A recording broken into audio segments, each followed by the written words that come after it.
ನಮಸ್ಕಾರ, ನಾನು ನಿಮ್ಮ ಮೆಮಿಕ್ರಿ ದಯಾನಂದ್.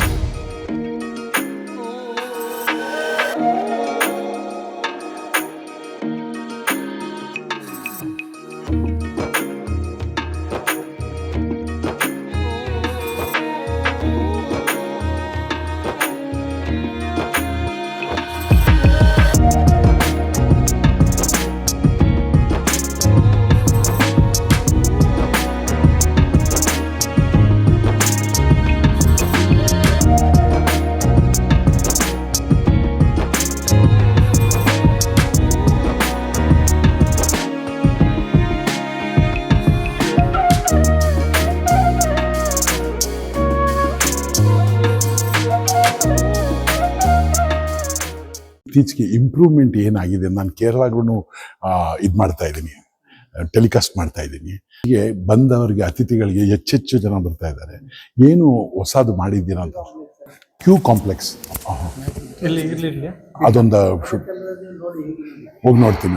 ಅಲ್ಲಿ ಬಂದಿರೋ ಜನಗಳಿಗೆ ಒಂದಷ್ಟು ಡೆವಲಪ್ಮೆಂಟ್ ಆಗಿದೆ ಇಲ್ಲಿ ಅನ್ನೋದು ಹೇಳಿದ್ದೀನಿ. ತಮ್ಮ ಮಾತಲ್ಲೂ ಒಂದೆರಡು ಸಿಕ್ಕಿದ್ರೆ ಭಾಳ ಚೆನ್ನಾಗಿರುತ್ತೆ. ಅಲ್ಲಿ ನೋಡೋಣ, ಕಾಂಪ್ಲೆಕ್ಸ್ ನೋಡಿ ಬರ್ತೀವಿ.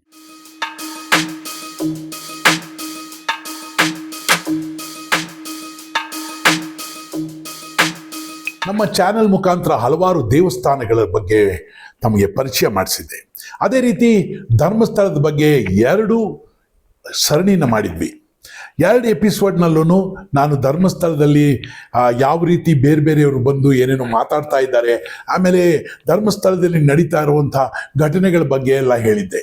ಆದರೆ ಈಗ ಎಲ್ಲ ತಿಳಿಯಾಗಿದೆ, ಚೆನ್ನಾಗಾಗಿದೆ.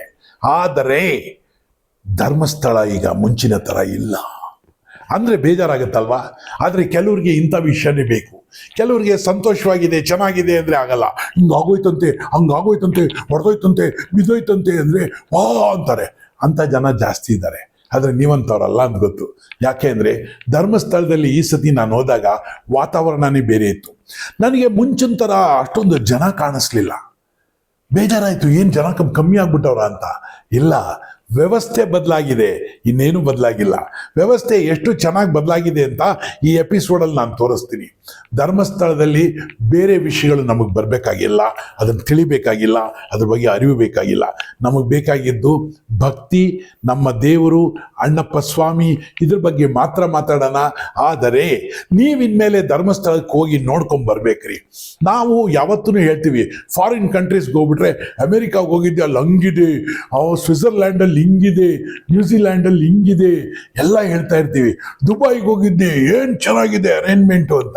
ನಮ್ಮ ಭಾರತ ದೇಶದಲ್ಲೂ ಏನೋ ಒಂದು ಚೆನ್ನಾಗಾಗಿದ್ರೆ ಹೇಳಕ್ಕೆ ಸ್ವಲ್ಪ ಹೆಮ್ಮೆ ಆಗಬೇಕಲ್ವಾ. ಅದೇ ರೀತಿ ಇವತ್ತು ಧರ್ಮಸ್ಥಳದ ವಿಷಯ ಹೇಳ್ತಾ ಇದ್ದೀನಿ. ಧರ್ಮಸ್ಥಳದಲ್ಲಿ ಈಗ ಹೊಸ ಒಂದು ಕಾಂಪ್ಲೆಕ್ಸ್ ಬಂದಿದೆ. ಅದೇನು ಕಾಂಪ್ಲೆಕ್ಸ್ ಅಂದರೆ Q complex. Q complex, yes. ನಿಮಗೆ ಕೆಲವರಿಗೆ ಅರಿವಿರಬೇಕು, ಆದರೆ ಯಾರಿಗೆ ಗೊತ್ತಿಲ್ಲ ಅವ್ರಿಗೆ ಹೇಳ್ತಾ ಇದ್ದೀನಿ. ಧರ್ಮಸ್ಥಳದಲ್ಲಿ ಈಗ ಅತ್ಯಂತ ಆಧುನಿಕ ವ್ಯವಸ್ಥೆ ಒಂದಾಗಿದೆ. ಅದೇ ಧರ್ಮಸ್ಥಳದ ಕ್ಯೂ ಕಾಂಪ್ಲೆಕ್ಸ್. ಅಲ್ಲಿ ಊಟದ ವ್ಯವಸ್ಥೆ ತುಂಬ ಚೆನ್ನಾಗಾಗಿದೆ. ನಾನು ಈ ಸತಿ ಅಲ್ಲಿ ಹೋದಾಗ ಏನು ಖುಷಿ ಆಯಿತು ಅಂತಂದರೆ, ಹೋದಾಗಲೇ ನಮಗೆ ಅಲ್ಲಿ ವಾತಾವರಣ ಬಹಳ ತಿಳಿ ಅನ್ನಿಸ್ತು, ಬಹಳ ಚೆನ್ನಾಗಿತ್ತು. ಎಲ್ಲರ ಮುಖದ ಮೇಲೂ ಒಂದು ಮಂದಹಾಸ. ಎಲ್ಲರೂ ನಂಗೆ ನಮಸ್ಕಾರ ಸರ್, ನಮಸ್ಕಾರ ಸರ್ ಅಂತ ಇದ್ರು. ನಾವು ದೇವಸ್ಥಾನದಲ್ಲಿ ದೇವ್ರಿಗೆ ನಮಸ್ಕಾರ ಮಾಡೋಕ್ಕೆ ಹೋಗ್ತೀವಿ, ಆದರೆ ಜನ ನಮ್ಮನ್ನು ನೋಡಿ ನಮಸ್ಕಾರ ಮಾಡ್ತಾರೆ.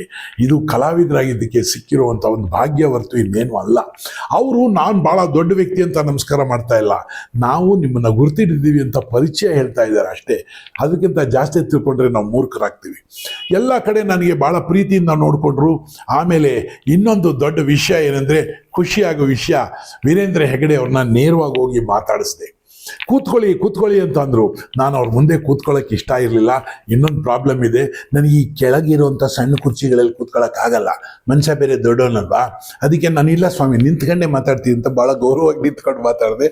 ನಿಜವಾಗ್ಲೂ ಅದ್ಭುತವಾದ ವ್ಯಕ್ತಿ, ಇಷ್ಟೊಂದು ಸಾಧನೆ ಮಾಡಿರೋರು, ಇಷ್ಟೊಂದು ಮೆಡಿಕಲ್ ಕಾಲೇಜಸ್ಸು, ಇಷ್ಟೊಂದು ಮಕ್ಕಳಿಗೆ ವಿದ್ಯಾಭ್ಯಾಸ, ಇಷ್ಟೊಂದು ಮದುವೆಗಳು, ಇದೆಲ್ಲ ಮಾಡಿರೋ ವ್ಯಕ್ತಿ ಅಂದ ತಕ್ಷಣ ಅದರಲ್ಲಿ ನಮಗೊಂದು ದೈವ ಸ್ವರೂಪ ಕಣ್ಣಂಗೆ ಕಾಣುತ್ತೆ. ರೆಸ್ಪೆಕ್ಟ್ ಕೊಡಬೇಕು ಅನ್ಸುತ್ತೆ. ನಮಸ್ಕಾರ ಮಾಡಿ ನಿಂತ್ಕೊಂಡೆ. ನನಗೆ ಶಾಲ್ ಓದಿಸಿದ್ರು, ಆಮೇಲೆ ಒಂದು ಬೆಳ್ಳಿಯ ನಾಣ್ಯ ಕೊಟ್ಟರು. ಧರ್ಮಸ್ಥಳದ್ದು. ಭಾಳ ಸಂತೋಷದಿಂದ ತಗೊಂಡೆ. ಆಮೇಲೆ ಅಲ್ಲಿ ನೋಡಿದ್ರೆ ವಾತಾವರಣ ತುಂಬ ಚೆನ್ನಾಗಿತ್ತು, ಜನ ಎಲ್ಲ ಭಾಳ ಹೊರಗಡೆ ಕಾಯ್ತಾ ಇದ್ರು. ಆದರೂ ನನಗೊಂದು ಸ್ಪೆಷಲ್ ದರ್ಶನ ಅಣ್ಣಪ್ಪದಮ್ಮಿದಂತೂ ಆಯಿತು. ಆದರೆ ನಮ್ಮ ವೀರೇಂದ್ರ ಹೆಗಡೆ ಅವ್ರ ಜೊತೆ ಮಾತಾಡಿದೆ. ನಾನು ಕೇಳಿದೆ, ಇಲ್ಲಿ ಹೊಸದೇನೋ ನಡೀತಾ ಇದೆಯಲ್ಲ, ಏನು ಕಾವಂದ್ರೆ ಅಂತ. ಅದಕ್ಕೆ ಅವ್ರು ಹೇಳಿದ್ದು, ದಯಾನಂದರೇ ಹೋಗಿ ಕ್ಯೂ ಕಾಂಪ್ಲೆಕ್ಸ್ ನೋಡ್ಕೊಂಬನ್ನಿ, ಅಷ್ಟೇ ಸಾಕು ಅಂತ. ಭಾಳ ಖುಷಿ ಆಯಿತು. ಆಮೇಲೆ ಬಂದು ಅವ್ರನ್ನ ತಿರ್ಗಾ ಮಾತಾಡಿಸ್ಬೇಕಾಗಿತ್ತು, ಆದರೆ ಊಟದ ಸಮಯ ಆಗೋಗಿತ್ತು. ಅದರಿಂದ ನಾವು ಊಟಕ್ಕೆ ಹೋಗಿ ಬರೋಷ್ಟರಲ್ಲಿ ಆಮೇಲೆ ಕಾವಂದ್ರೆ ಸಿಕ್ಕಲಿಲ್ಲ. ಇರಲಿ. ಆದರೆ ಈ ಕ್ಯೂ ಕಾಂಪ್ಲೆಕ್ಸ್ ಏನು ಅಂತ ನೀವು ಯೋಚನೆ ಮಾಡ್ಬೋದು. ಈ ಕ್ಯೂ ಕಾಂಪ್ಲೆಕ್ಸ್ ಏನು ಅಂತಂದರೆ, ಸಾಧಾರಣವಾಗಿ ಮುಂಚಿನ ಥರ ಈಗ ಧರ್ಮಸ್ಥಳ ಇಲ್ಲ ಅಂತ ಯಾಕೆ ಹೇಳಿದೆ ಅಂದರೆ, ಹೊರಗಡೆ ನೂಕು ನುಗ್ಗಾಟ, ಒಂದು 2 ರೌಂಡ್ ಕ್ಯೂ, 3 ರೌಂಡ್ ಕ್ಯೂ, ಜನ ಆ ಹೂ ಅನ್ನೋದು, ಇನ್ನೊಬ್ರು ಯಾರು ಈ ಕಡೆ, ಅದೆಲ್ಲ ಇಲ್ಲ ಈಗ. ಯಾಕೆ ಅಂದರೆ, ನೀವು ಧರ್ಮಸ್ಥಳಕ್ಕೆ ಹೋದರೆ ಹೇಗಿರುತ್ತೆ ಅಂತ ನಿಮಗೊಂದು ಪಿಕ್ಚರ್ ಕೊಡ್ತೀನಿ ನಾವು.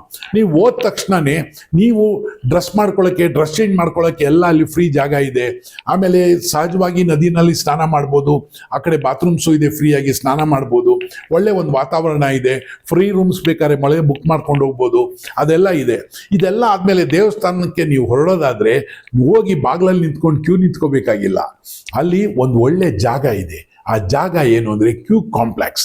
ದೇವಸ್ಥಾನ ಇರೋ ಪಕ್ಕದಲ್ಲೇ ಒಂದು ದೊಡ್ಡ ರೌಂಡ್ ಬಿಲ್ಡಿಂಗ್ ಮಾಡಿದ್ದಾರೆ.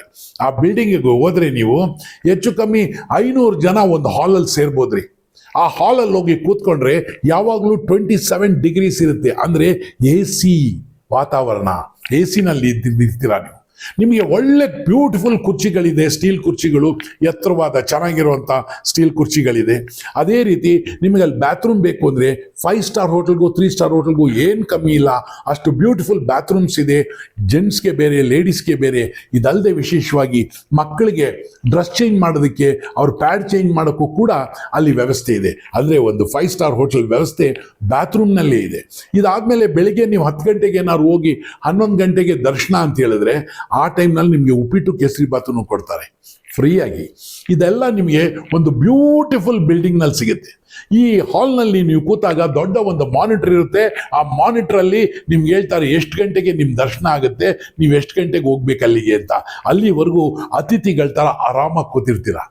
ಆದರೆ ಟೈಮ್ ಬಂದ ತಕ್ಷಣ ನೀವು 10 ಗಂಟೆಗೆ ಹೋಗಿದ್ರೆ 11:15 ನಿಮ್ಮ ದರ್ಶನ ಅಂದರೆ 11:15ವರೆಗೂ ನೀವು ದೇವಸ್ಥಾನದೊಳಗಡೆ ಒಂದು AC ಹಾಲಲ್ಲಿ ಕೂತಿರ್ತೀರ. ಅಂದರೆ ಯೋಚನೆ ಮಾಡಿ ಎಷ್ಟು ಚೆನ್ನಾಗಿರುತ್ತೆ.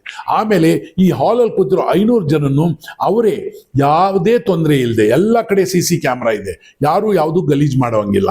ಹಂಗೆ ಕ್ಲೀನಾಗಿ ನಿಮಗೆ ದೇವಸ್ಥಾನಕ್ಕೆ ಕರ್ಕೊಂಡು ಹೋಗ್ತಾರೆ.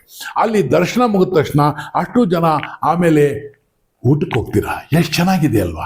ಎಲ್ಲೂ ನೀವು ಒಬ್ಬರ ಮೇಲೆ ಒಬ್ರು ಬೀಳಂಗಿಲ್ಲ, ಕ್ಯೂ ನಿಂತ್ಕೊಳ್ಳೋಂಗಿಲ್ಲ, ತಿಕ್ಕಾಟ, ಕೂಗಾಟ, ಕಿರ್ಚಾಟ ಏನೂ ಇಲ್ಲ. ನಾನು ಈ ಥರ ಹೋಗಿ ಅದೆಲ್ಲ ದರ್ಶನ ಮಾಡ್ಕೊಂಡು ಬಂದೆ. ಅಲ್ಲೋಗಿ ಕೂತ್ಕೊಂಡು ನೋಡಿದೆ, ಬಾತ್ರೂಮ್ಗಳು ಚೆಕ್ ಮಾಡಿದೆ, ಎಲ್ಲ ನನಗೆ ತೋರಿಸಿದ್ರು, ಅಲ್ಲಿ ಗೈಡ್ ಮಾಡಿದ್ರು. ಇದೆಲ್ಲ ಆದಮೇಲೆ ಅಲ್ಲೊಂದು ದೊಡ್ಡ ಮಾಡೆಲ್ ಇಟ್ಟಿದ್ರು.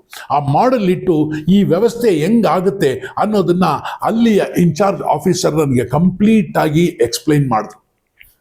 ಅವ್ರನ್ನ ಎಕ್ಸ್ಪ್ಲನೇಷನ್ ಮಾಡೋದ್ರ ಜೊತೆಗೆ ಅವ್ರನ್ನ ಕೇಳಿದೆ ಬೇರೆ ವ್ಯವಸ್ಥೆಗಳೆಲ್ಲ ಹೆಂಗೆ ಅಂತ. ಸರ್, ಇಲ್ಲಿ ಒಬ್ಬ ವ್ಯಕ್ತಿ ಬಂದರೆ ಹೋಗೋವರೆಗೂ ಅವ್ನು ಮಾನಿಟರೈಸೇಷನ್ ಮಾಡ್ತಿರ್ತಾರೆ, ಅವ್ನ ವಿಡಿಯೋ ನಡೀತಿರ್ತದೆ, ಅವ್ನು ಏನು ಗಲೀಜು ಮಾಡ್ತಾನೋ, ಒಳ್ಳೇದು ಮಾಡ್ತಾನೋ, ಕೆಟ್ಟದ್ದು ಎಲ್ಲ ನೋಡ್ತಾ ಇರ್ತಾರೆ. ಈ ಥರ ವ್ಯವಸ್ಥೆ ಫುಲ್ಲಿ ಸೆಕ್ಯೂರಿಟಿ ಇದೆ. ಅದರಲ್ಲೂ ಹೆಣ್ಮಕ್ಳಿಗೂ ಮಕ್ಕಳಿಗಂತೂ ಹೆಚ್ಚಿನ ಸುರಕ್ಷತೆ ಕೊಟ್ಟಿದ್ದಾರೆ ಧರ್ಮಸ್ಥಳದಲ್ಲಿ ಅಂತ. ಇದು ನಮ್ಮ ಕಾವಂದ್ರು ಮಾಡಿರುವಂಥ ಹೊಸ ಐಡಿಯಾ. ಹೆಚ್ಚು ಕಮ್ಮಿ 10 ರಿಂದ 15 ಪ್ಲ್ಯಾನ್ನ ಹೊಡೆದಾಕಿ ಬೇಡ ಅಂತೇಳಿ ಈ ಪ್ಲಾನ್ನ ಮಾಡಿದ್ದಾರೆ. ನಿಜ ಹೇಳಬೇಕು ಅಂದರೆ ತಿರುಪ್ತಿಗಿಂತ ಚೆನ್ನಾಗಿದೆ. ಎಸ್, ನಿಮಗೆ ಒಂದೇ ಒಂದು ಹೇಳ್ಬೋದು, ಆ ಗೋಲ್ಡನ್ ಟೆಂಪಲ್ ನೆನಪು ಬರುತ್ತೆ ನಮಗೆ. ಆ ಮಟ್ಟಕ್ಕೆ ಮಾಡಿದ್ದಾರೆ ಇಲ್ಲಿ. ಒಳ್ಳೆ ಊಟದ ವ್ಯವಸ್ಥೆ, ಒಳ್ಳೆ ಜನ. ಅದಕ್ಕೆ ಹೇಳೋದು, ಧರ್ಮಸ್ಥಳದಲ್ಲಿ ನೀವು ಅಣ್ಣಪ್ಪ ಸ್ವಾಮಿ ನೋಡಬೇಕಾದ್ರೆ ಬರೀ ಒಳಗಡೆ ಗುಡಿಯಲ್ಲಿ ಮಾತ್ರವಲ್ಲ, ಹೊರಗಡೆ ಇರೋ ಜನಗಳಲ್ಲಿ ಎಲ್ಲರೂ ಮಂಜುನಾಥರೇ. ಅಲ್ಲಿ ಎಲ್ಲರೂ ಪ್ರೀತಿಯಿಂದ ಮಾತಾಡ್ತಾರೆ. ಒಬ್ಬರು ಒಂದು ದೊಡ್ಡ ಸೌಂಡ್ನಲ್ಲಿ ಮಾತಾಡಿದ್ದು ನಾನು ನೋಡಲಿಲ್ಲ. ಎಲ್ಲರೂ ಭಾಳ ಭಕ್ತಿಯಿಂದ ಪ್ರೀತಿಯಿಂದ ಮಾತಾಡಿದ್ರು.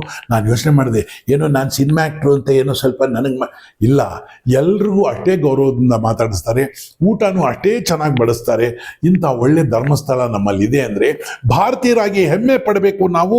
ನಮ್ಮ ಭಾರತದಲ್ಲಿ ಈ ಥರ ಒಂದು ಧರ್ಮಸ್ಥಳ ಇದೆ, ನಮ್ಮ ಕರಾವಳಿ ಹೆಮ್ಮೆಯ ಸ್ಥಳ ಅಂತ ಸಂತೋಷ ಪಡಬೇಕು.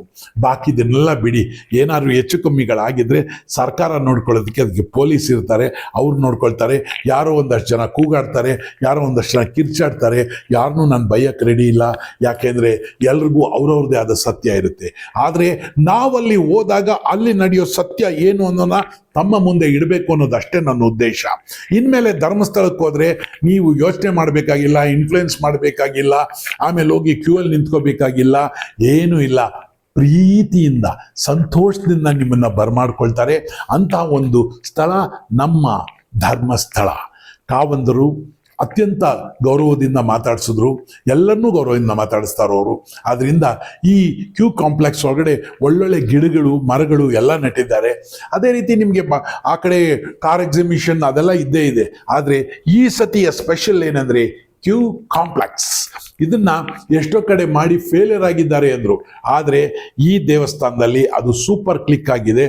ಯಾಕೆ ಅಂದರೆ ಜನಗಳ ಹಿತಾಸಕ್ತಿಯನ್ನು ಮಾತ್ರ ತಲೆಯಲ್ಲಿ ಇಟ್ಕೊಂಡು ಮಾಡಿರುವಂಥ ನಮ್ಮ ಧರ್ಮಸ್ಥಳದ ಕ್ಯೂ ಕಾಂಪ್ಲೆಕ್ಸ್. ಅದಕ್ಕೆ ಹೇಳಿದ್ದು ಧರ್ಮಸ್ಥಳ ಈಗ ಮುಂಚಿನ ಥರ ಇಲ್ಲ ರೀ. ನಮಸ್ಕಾರ, ನಾನು ನಿಮ್ಮ ಮೆಮಿಕ್ರಿ ದಯಾನಂದ್. ನೆಕ್ಸ್ಟ್ ಎಪಿಸೋಡಲ್ಲಿ ಮತ್ತೆ ನಿಮ್ಮ ಭೇಟಿ. ಅಲ್ಲಿವರೆಗೂ ನಮಸ್ಕಾರ.